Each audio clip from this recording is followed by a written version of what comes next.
Non abbiamo tagliato nulla, sono numeri provvisori ed è esattamente contro questo metodo che noi abbiamo aperto un tavolo, metodo che non condividiamo, e che abbiamo aperto un tavolo per allargare l'accesso in maniera programmata e sostenibile alla facoltà di medicina.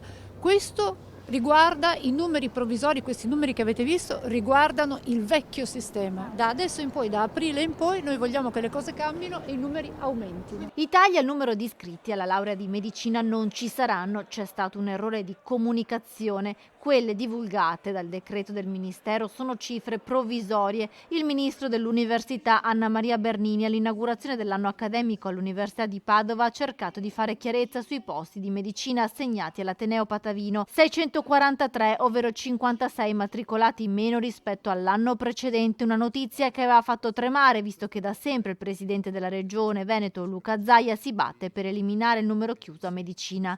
Al lavoro c'è una commissione che entro aprile darà comunicazioni importanti proprio per allargare la platea degli studenti, ha spiegato Bernini, che ha illustrato la strada che il Ministero vuole intraprendere per l'eliminazione del numero chiuso. Il numero chiuso, gliel'ho detto, lo dobbiamo eliminare in maniera ragionevole, anche perché vuol dire che quelli che formeremo adesso diventeranno medici tra 6, 7, 8, 9, 10 anni, quindi se noi li eliminiamo dicendo arriveranno medici domani mattina negli ospedali e nelle ASL, siamo intellettualmente disonesti, diciamo una bugia. Quindi li dobbiamo formare sulla base dei fabbisogni di oggi ma anche di quelli di domani, che non sono necessariamente quelli di oggi. Ai numeri di posti provvisoriamente assegnati alla laurea di medicina di Padova mancano infatti quelli del corso di medicina e chirurgia in lingua inglese chiesti ancora dall'ex rettore Rosario Rizzuto. I test d'ammissione verranno fatti 2 volte l'anno, quindi era necessario per la prima volta anticipare i numeri. I numeri reali verranno divulgati ad aprile.